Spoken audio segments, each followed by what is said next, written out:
Ano mga kaibigan, napaka-healthy agahan. Sana po may natutunan tayo. Huwag niyong kalimutan.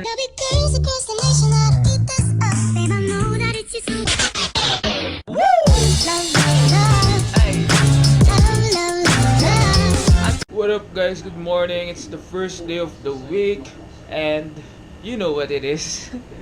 It's eating time. Bacon. Niluto ni Daddy yung naligaw na bacon sa ginrocery ko. So babayaran ko na siya ni Daddy. Girl, you look mighty fine. Won't you rub your fingers down my spine? Girl, you look mighty fine. Won't you rub your fingers down my spine?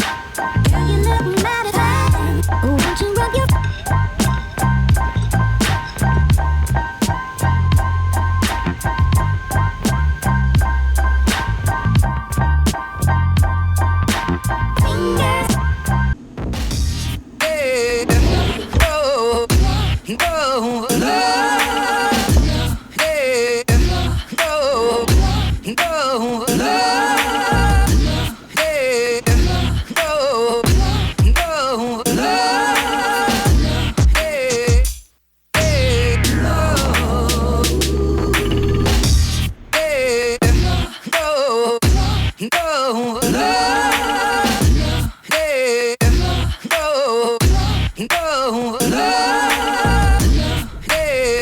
Ten minutes more. Grabe, inaantok ako.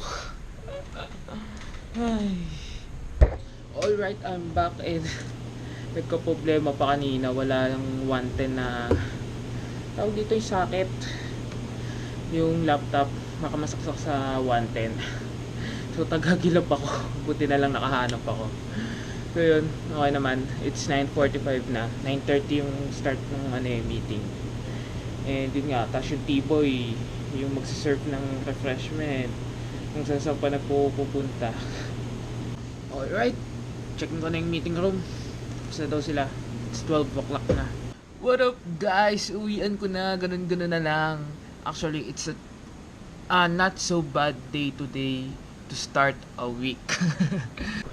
So yeah, let's go home. We're here, eat mode.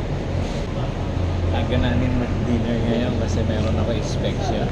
Oo nga. Babalik pa ako sa school. Yeah, na-miss ko tong shower man. With cheese. With cheese.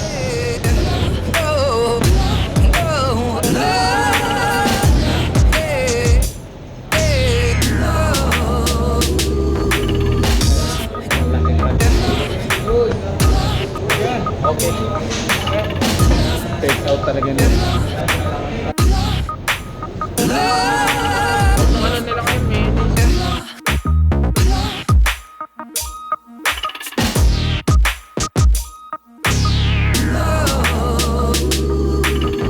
And back home, magtsatsaa muna tayo guys at medyo madami-dami tayong nakain. Shawarma, tapos kumuha pa ako dun sa mixed grill na in-order ni Dad. So, kailangan natin ng medyo pampatunaw. Tea mode, plus meron na tayong lemon and honey. So, that's what's up.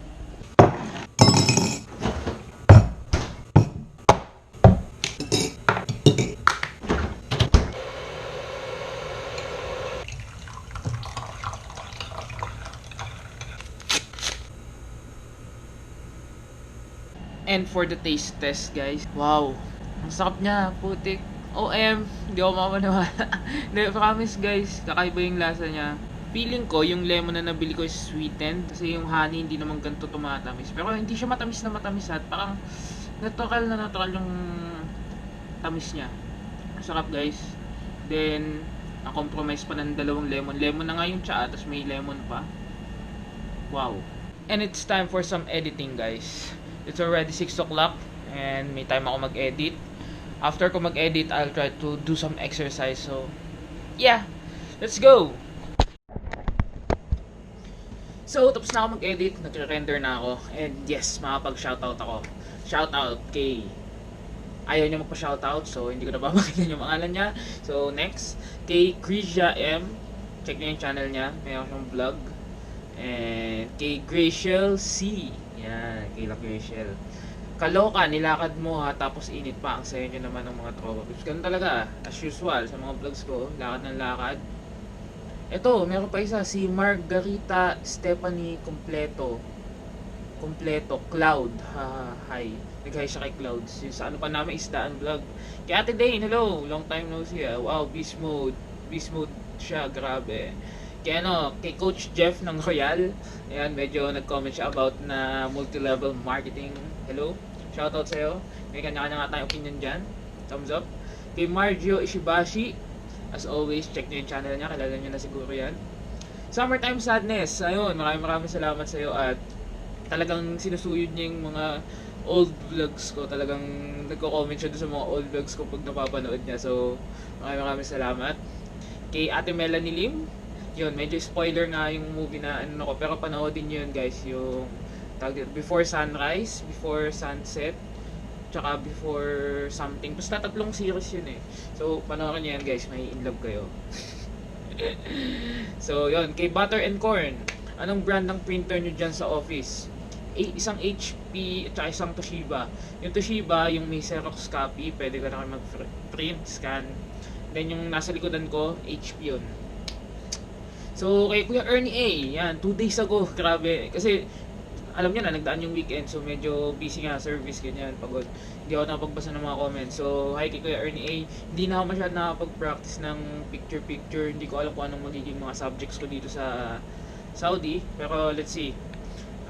Yun, requesting for a bicycle. Medyo hindi kasi common dito yung nagbibisikleta eh.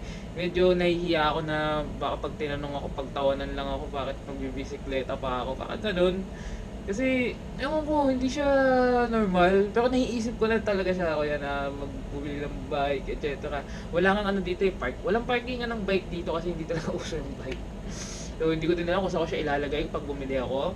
Ilalagay ko lang siya sa ilalim ng hagdanan sa loob ng building or sa labas ko lang siya ilalak or something. Hindi ko alam. Walang ano dito, hindi uso ang bike as a transportation.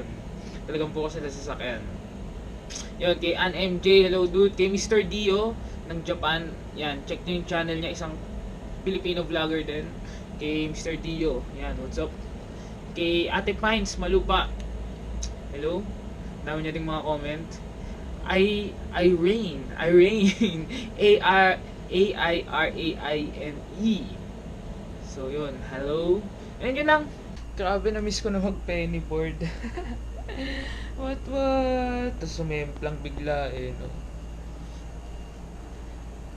Hindi pa rin talaga ako sanay eh.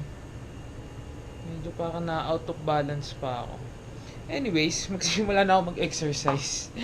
It's 8:15 already. And papawis lang tayo onte guys. Total, nagre-render pa din naman yung video ko.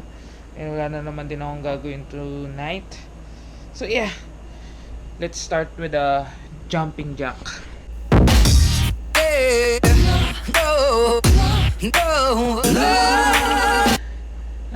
Di talaga ako marunong mag-jumping jack.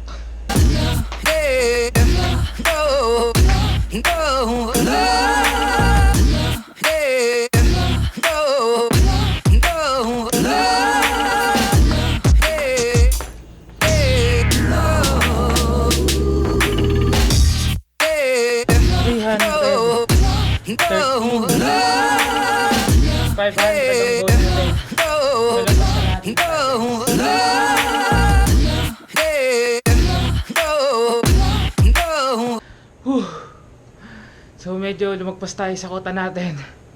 Naka 6:26 tayo. Yeah.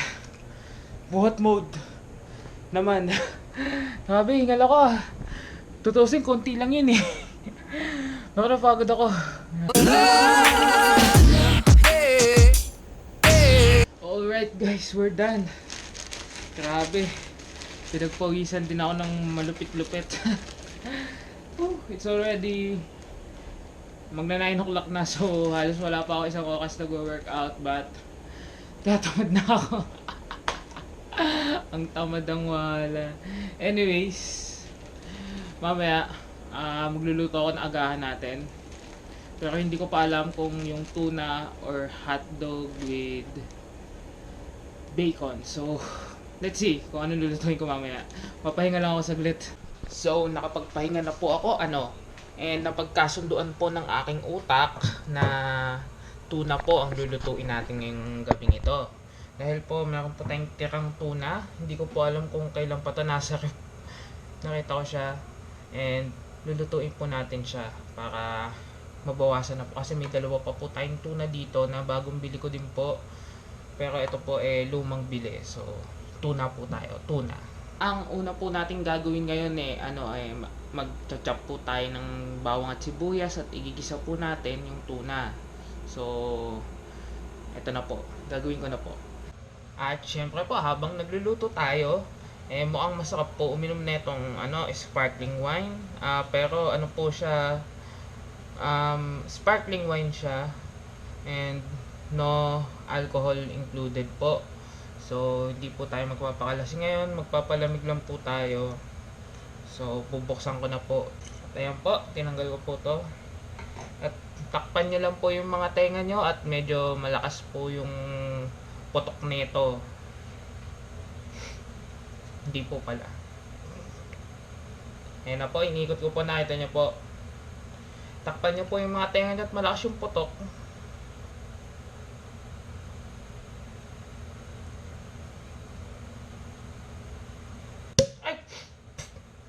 Putok nga. May putok nga. Cheers. Masarap po ito habang nagluluto,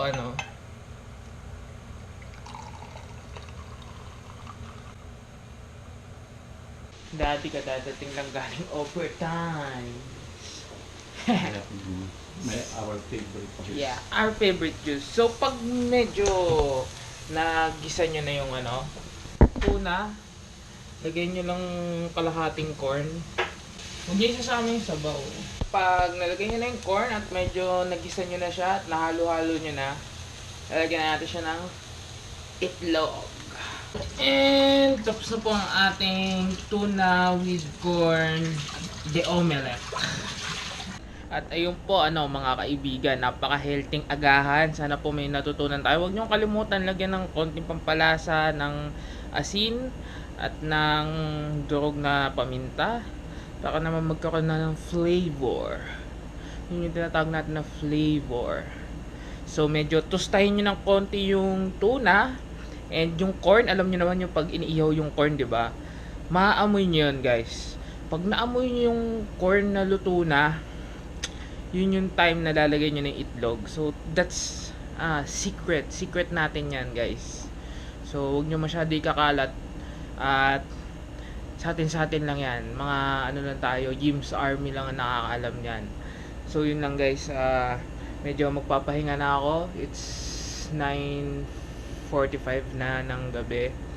And once more, guys, meron na naman kayong bagong natutunan. Yes, may naturo ako sa inyo kahit papano. Although iba sa inyo siguro alam na yan.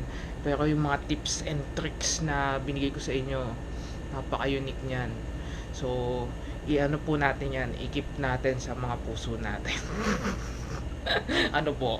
So, once more, guys, maraming salamat. And see you guys when I see you.